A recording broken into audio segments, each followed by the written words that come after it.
આપણી સાથે અત્યારે સાગર રબારી જોડાયા છે, જેમને રાજીનામું આપી દીધું છે આમ આદમી પાર્ટીમાંથી. તેમની સાથે જ વાત કરીએ. સાગરભાઈ, શું કારણ છે પાર્ટીમાંથી રાજીનામું આપવાનું? બે વસ્તુ છે.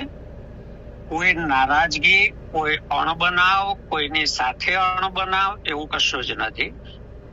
આમ આદમી પાર્ટી જોડાયા પહેલા હું ખેડૂત સંગઠન વતીથી 5 માંગણીઓ, ગુજરાતમાં એગ્રીકલ્ચર પોલિસી, બજેટમાં 50%, એગ્રીકલ્ચર ઇન્ફ્રાસ્ટ્રક્ચર વગેરે 5 માંગણીઓ લઈ અને મેં અડધા ગુજરાતની બાઇક યાત્રા કરી હતી. મિસ કોલ ખેડૂતોના સમર્થનમાં એકઠા કર્યા હતા. પછી કોરોના આવ્યું એટલે એ કામ અટક્યું હતું. કોરોના પછી મેં આમ આદમી પાર્ટી જોઈન કરી ત્યારે એ વખતની પ્રેસ કોન્ફરન્સમાં પણ આ રેકોર્ડેડ છે કે ભાઈ આ 5 માંગણીઓ માટે હું વધારે મોટું પ્લેટફોર્મ મળે એને માટે આમ આદમી પાર્ટી જોઈન કરું છું. અને એ રીતે આમ આદમી પાર્ટી 9 ઓગસ્ટ 2021 થી લઈ અને આજે સવાર સુધી હું આમ આદમી પાર્ટીનો જ એક હિસ્સો હતો. એટલે પાર્ટીમાંથી કોઈ નારાજગી છે તમને? બિલકુલ નથી, કોઈના પ્રત્યે નથી. પણ મારું જે મૂળ કામ છે એના ઉપર હું વધારે ધ્યાન નહોતો આપી શકતો, અને જે કામ માટે હું મોટા પ્લેટફોર્મ પર આવ્યો હતો એ મોટા પ્લેટફોર્મ પરથી પણ અને પેલા પ્લેટફોર્મ પરથી પણ એ કામ પર પૂરો સમય ધ્યાન નહોતો આપી શકતો. એટલે મને થયું કે એ મારું જે મૂળ કામ છે એના ઉપર વધારે ફોકસ કરવું જોઈએ, અને બંને સાથે થઈ શકે એ તો શક્ય આ 5 વર્ષમાં બન્યું નથી. એટલે આગળ એને વધારે ખેંચવાનો અર્થ નહોતો. એટલે મારા મનમાં હતું કે મારા મૂળ કામ તરફ મારે પાછા જવું છે. પરંતુ વખતો વખત પાર્ટી એટલે સ્ટેટ યુનિટ પર કંઈક ને કંઈક એવી ઘટનાઓ, બોટાદનો કડદા કેસ આવ્યો, પછી કેટલાક નેતાઓએ છોડ્યું, એના પહેલા પણ એવું થયું. 22ની ચૂંટણીની અમુક વખત સુધી સ્વાભાવિક કાર્યકર્તાઓ, નેતાઓ બધા પર અસર હોય. એટલે જયારે સંસ્થા, સંગઠન કે પાર્ટી એના મુશ્કેલ સમયમાં હોય ને આપણે છોડીને નીકળીએ તો એ સારું નહીં. એ વખતે તો એની સાથે ઉભા રહેવું જોઈએ. એટલે એમ કરતા કરતા વખત થોડો ખેંચાતો ગયો. હવે મેં નક્કી આજનો દિવસ એટલા માટે કર્યો કે ગઈકાલે વોટિંગ પતી ગયું છે. એટલે મારા રાજીનામાની ના પોઝિટિવ ના નેગેટિવ કોઈ અસર પડવાનો સવાલ નથી આવતો. બરાબર. આવતીકાલે કાઉન્ટિંગ છે. તો એમાં સારું ખરાબ જે પણ પરિણામ આવે તે, એટલે હું સારું આવ્યું ને છોડીને ગયો, ખરાબ આવ્યું એટલે છોડીને ગયો એવી પણ કોઈ વાત નથી રહેતી. એટલે મેં આજનો વચ્ચેનો દિવસ નક્કી કર્યો હતો, અને એટલા માટે મેં મારા સાથીઓ સાથે, જે મારા ખેડૂત સંગઠનના સાથીદારો છે એ બધા સાથે ચર્ચા કરી હતી, અને એ પછી મેં આજે સવારે જાહેરાત કરી છે. સાગરભાઈ, તમે કોઈ રાજનૈતિક પાર્ટી સાથે હવે ફરી જોડાશો? મારી પહેલી પ્રાયોરિટી પાર્ટીમાં તો હું હતો જ, પણ મારી પહેલી પ્રાયોરિટી જે હતી એના ઉપર હું ફોકસ ન કરી શક્યો. એટલા માટે તો મેં પાર્ટી છોડી. વ્યક્તિગત કોઈ કારણોથી તો કે ભાઈ મને બેસવાની ખુરશી સારી ના આપી, કે મારો ફોટો ઉપર છાપ્યો કે નીચે છાપ્યો, એવા મારા કોઈ કારણો નથી. કારણ કે રાજુ કરપડા ગયા, એમને ઘણા બધા એલિગેશન કર્યા હતા. પાર્ટી સાથે તમારી નારાજગી ખરી? જરાય નહીં. તો અચાનક જરાય નહીં.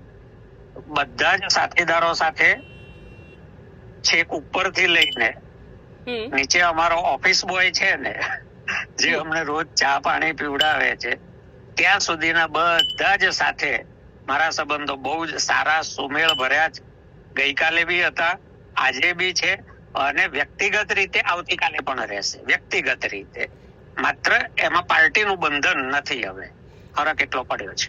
કારણ કે એક વાત એવી પણ આવી રહી છે કે રાજુ કરપડા સાથે આપ જાઓ. જુઓ બેન, મહાભારતમાં એક જ સહદેવ હતા. અત્યારે સોશિયલ મીડિયા પર અનેક સહદેવો છે, અને ભવિષ્યવાણીઓ ઉપર જીએસટી નથી, એટલે કરે લોકો. પણ ભાજપ સત્તામાં આવ્યું ને એ પહેલાથી આઈડિયોલોજીકલી બહુ ક્લિયર કટ છું. ક્યારેય અને મારો વાંધો કે વિરોધ ભાજપ માટે પણ એટલો નથી જેટલો આરએસએસ માટે છે. કારણ કે એ જે વિચારધારા છે એની તદ્દન વિરુદ્ધની વિચારધારા મારી છે. એટલે એ બે ભેગા થાય એવું કોઈ શક્યતા નથી. મારા ઉપર કોઈ આજની તારીખે કોઈ કેસ પેન્ડિંગ નથી. જૂના હતા એ બધા પતી ગયેલા છે.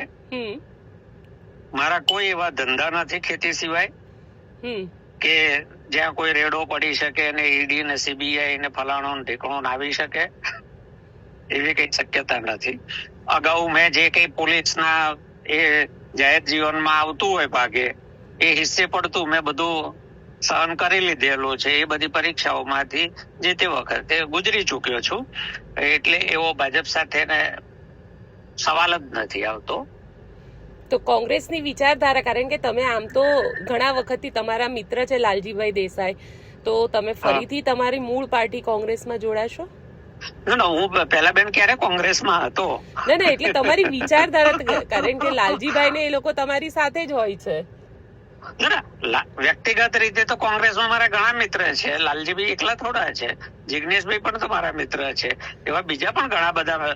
અત્યારે ચાંદખેડામાંથી લડ્યો સુબોધ કુમોદ પણ તો મારો મિત્ર છે. અનેક મિત્રો છે કોંગ્રેસમાં. અને વ્યક્તિગત મિત્રતા તો ભાજપમાં ઘણા બધા મારા મિત્રો છે.